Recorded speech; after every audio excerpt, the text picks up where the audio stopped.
नमस्कार। कभी सोचा है एक मेडिकल इमरजेंसी, बस एक, और कैसे वो हमारे सपनों और हमारी मेहनत की कमाई को एक झटके में खत्म कर सकती है? आज हम भारत की सबसे बड़ी हेल्थ इंश्योरेंस स्कीम की कहानी समझने जा रहे हैं। एक ऐसी कहानी जो लाखों लोगों के लिए सच में एक उम्मीद की किरण बनी है।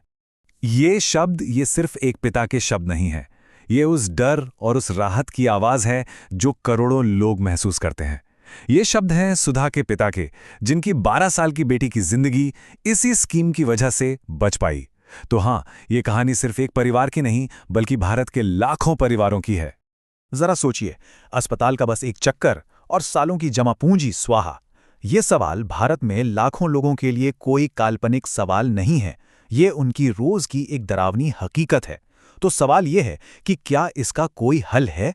तो चलिए इस समस्या की गहराई में उतरते हैं। देखिए, कई लोगों के लिए ना अस्पताल का बिल सिर्फ कागज का एक टुकड़ा नहीं होता।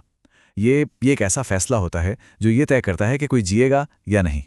जैसे सोनी खातून की कहानी को ही लेते हैं। उनके हार्ट वॉल्व को बदलने के ऑपरेशन के लिए परिवार को 2.5 लाख रुपए का कर्ज लेना पड़ा। सोचिए जरा, ये सिर्फ इलाज का खर्चा नहीं था, ये एक ऐसा बोझ था जो पूरे परिवार को शायद पीढ़ियों तक गरीबी में धकेल देता। तो फिर इतनी बड़ी चुनौती का हल क्या है? यहीं पर सामने आता है भारत का हेल्थ सेफ्टी नेट, एक ऐसा सुरक्षा कवच, एक ऐसी योजना जिसे खास तौर पर एक जीवन रेखा के तौर पर डिजाइन किया गया है। इसका नाम है प्रधानमंत्री जन आरोग्य योजना, यानी PMJAY। सितंबर 2018 में यह सरकारी हेल्थ इंश्योरेंस स्कीम लॉन्च हुई थी और इसका मकसद एक ही था, परिवारों को इलाज के भारी भरकम खर्चों से बचाना। और इस स्कीम का सबसे बड़ा वादा क्या है? वो है ये नंबर, 5 लाख रुपए। हर एलिजिबल परिवार को हर साल 5 लाख रुपए तक का हेल्थ कवर। अब आप सोचिए, ये कितनी बड़ी राहत है। ये लाखों परिवारों को बिना किसी फिक्र के इलाज करवाने का हौसला देती है। तो सवाल उठता है कि इसका फायदा किसे मिलता है? देखिए, ये स्कीम भारत के सबसे कमजोर और कम आय वाले तबके के लिए है। अगर हम ग्रामीण इलाकों की बात करें तो इसमें SC/ST परिवार, भूमिहीन परिवार या ऐसे घर जहां 16 से 59 साल का कोई वयस्क सदस्य ना हो, वो शामिल हैं। और शहरी इलाकों में वहां कूड़ा बीनने वाले, घरेलू कामगार, स्ट्रीट वेंडर, कंस्ट्रक्शन वर्कर, ऐसे कई खास ग्रुप्स को कवर किया गया है। और ये सब तय कैसे होता है? इसका आधार है 2011 का सोशो इकोनॉमिक कास्ट सेंसस, जिससे सबसे जरूरतमंद लोगों की पहचान की गई। चलिए अब जरा जमीनी हकीकत पर नजर डालते हैं कि इसका असर हुआ क्या है, नंबर्स क्या कहते हैं। और ये आंकड़े सच में हैरान करने वाले हैं।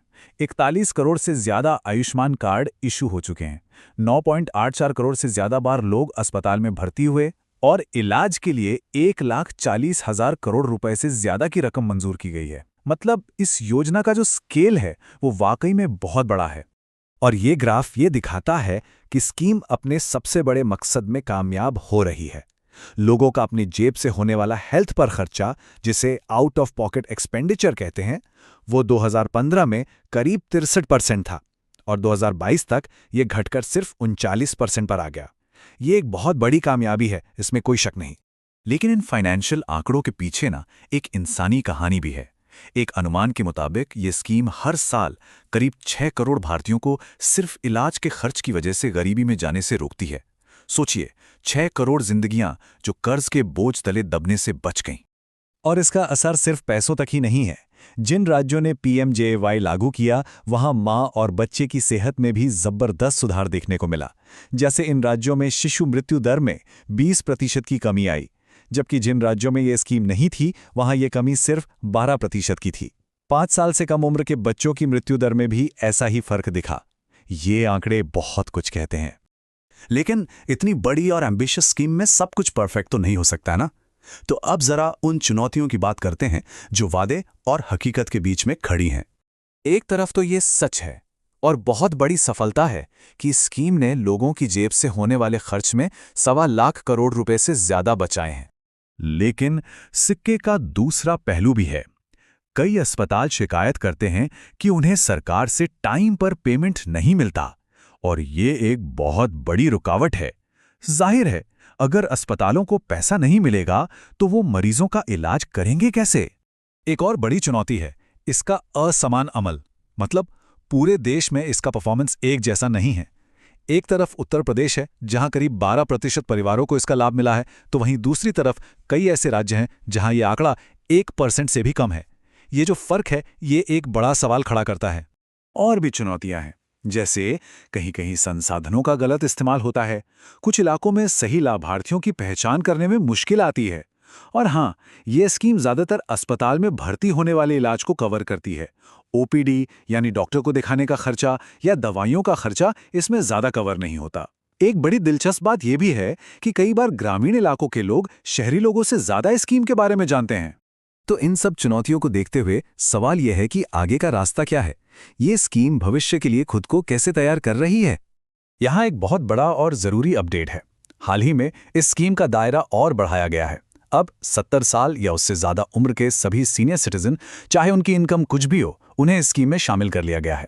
इससे करीब 4.5 करोड़ और परिवारों को ये सुरक्षा कवच मिलेगा।